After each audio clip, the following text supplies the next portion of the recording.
A lo largo del trabajo de Mariano Narodowski se intenta contestar estos interrogantes. ¿Qué es esa cosa a la que llamamos infancia? Planteándonos cómo se define, cuáles son sus características centrales, cuál es el rol que desempeña en el contexto actual, específicamente cuál es su futuro. Todos los aportes de la historia, la educación y la demografía histórica, específicamente la corriente francesa, nos permitirán consolidar la hipótesis de que la infancia es un producto de una construcción histórica enraizada en el occidente moderno. Existe entonces un primer momento anterior al siglo XIII o siglo XIV, donde en la cultura occidental los niños no eran específicamente queridos ni odiados. Ellos compartían junto con los adultos las actividades lúdicas, educacionales y productivas, y por lo tanto no podían ser diferenciados. Y en un segundo momento correspondiente a la transición de la antigua a la nueva concepción de infancia en Occidente, en donde podemos destacar dos sentimientos concurrentes respecto a la infancia.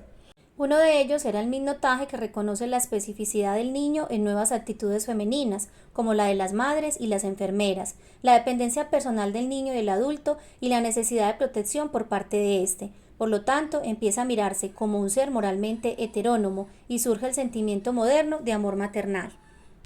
El otro sentimiento fue el interés propio por la infancia, que consistía en mirar a los niños como objetos de estudio y normalización, siendo los pedagogos los sujetos destacados en este proceso y la escolarización el escenario donde se observaba este interés.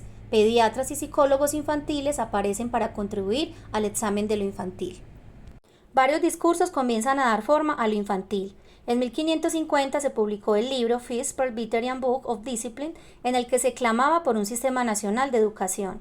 Un año más tarde, la Orden del Ignacio de Loyola fue la primera que pensó en una institución específica para reunir a los niños y enseñarles diversas disciplinas, unificando un método de enseñanza para todos sus centros. En 1551 se regulaba el accionar de cada uno de los miembros de la institución escolar según su función y jerarquía, con lo cual se bosquejaba lo que sería tiempo después el sistema educativo moderno. Pocas décadas después, el teólogo y pedagogo checo Juan Amos Comenius instauró la necesidad de contar con un método determinado para enseñar y una forma particular de organizar el aula. Fue así como estableció tres dispositivos fundacionales: simultaneidad sistémica, gradualidad y universalidad. 60 años más tarde se publicó una obra epistemológicamente muy importante, Some Thoughts Concerning Education, de John Locke. Este libro desarrolló tres ejes fundamentales para tener en cuenta en una correcta formación de la infancia: una buena alimentación, un carácter virtuoso y una buena enseñanza. Estas ideas jesuitas comenianas y las de Locke sentaron las bases para conceptualizar la infancia y ubicarla dentro de una institución escolar que la moldeara hacia una adultez virtuosa. Este proceso continuó con las voces de Lassalle, Rousseau y Kant, quienes terminarán por ubicar a esos cuerpos sumisos dentro de la escuela moderna. En 1802, Herbart hiciera visible el discurso pedagógico donde convierte al infante en alumno. Ahora los elementos definitorios de la infancia serían heteronomía, necesidad de protección, obediencia, entre otros. Se aplicarían a un contexto diferente y se concluye que sin infancia la pedagogía simplemente no es posible. En este contexto, la pedagogía y las políticas educativas reducen la infancia a cuerpos que quedan limitados a una institución escolar.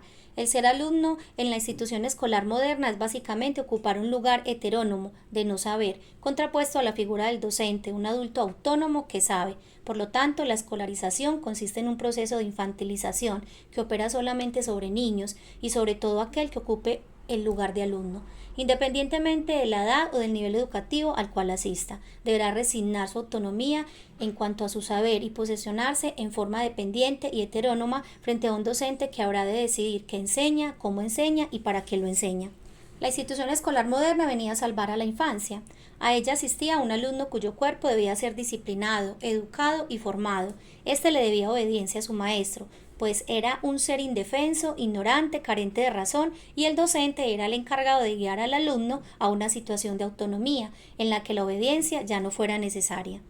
Hacia finales del siglo XIX en Occidente, la infancia debía ser una cuestión central del Estado y dio lugar a que se realizara una verdadera política de administración masiva y centralizada en el cuerpo infantil. De esta manera se realizó políticamente la teoría sobre el cuerpo infantil, que implicaba tres acciones complementarias. La primera, determinarse legalmente el estatus jurídico y pedagógico de los cuerpos educables. Eso fue expresado en las leyes de Estado. La segunda, la universalización de la escolarización, que pretendía un descenso de la marginación de la población pobre mediante el sistema educativo.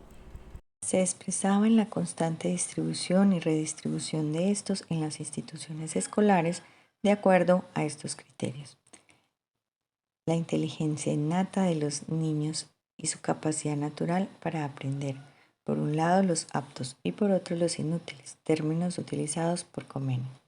La vinculación estrecha entre la edad cronológica de los alumnos y la posibilidad de adquisición de determinados conocimientos. Cualquier distorsión entre ambos factores da como resultado un indicador de anormalidad o patología escolar. Primero, la pedagogía y luego la psicología educativa fueron generando modelos cada vez más rigurosos y sofisticados en esta distribución cronológica. Incluso llegaron a discriminar lo que es edad mental de la edad cronológica. Y la meritocracia.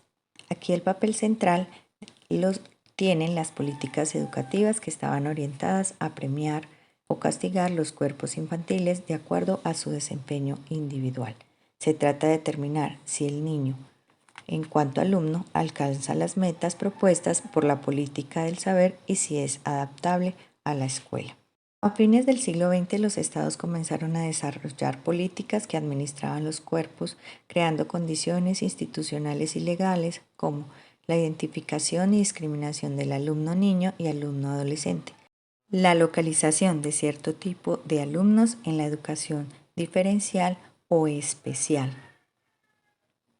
las diferentes modalidades de promoción de un grado al siguiente y la creación de niveles de educación escolar.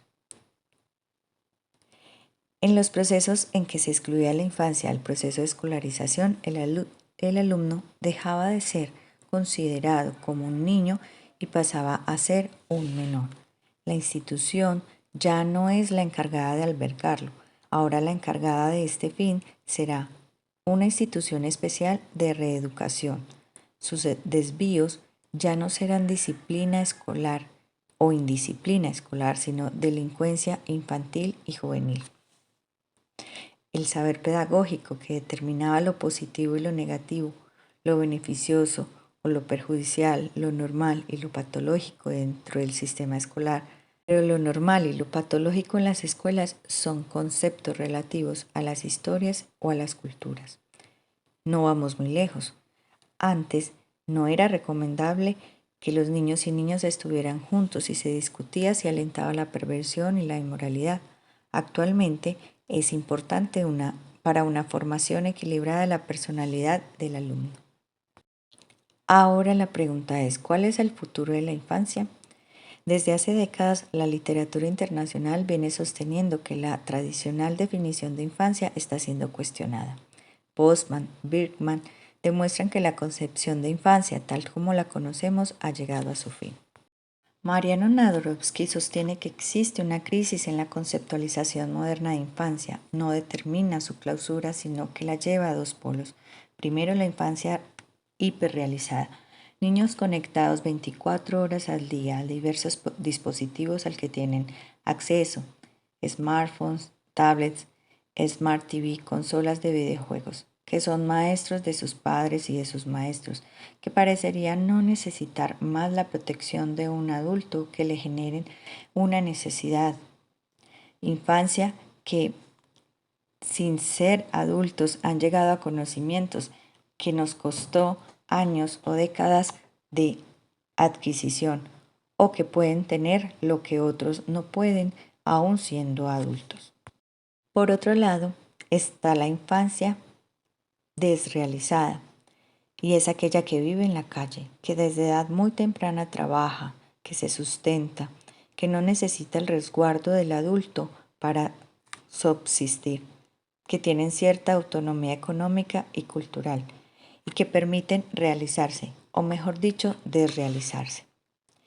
Y surge una nueva categoría, que es aquella del niño incorregible, aquel infante o adolescente marginal sin retorno, para quien nuestra nación bajan la edad de imputabilidad de los delitos penales, posibilitando su enjuiciamiento.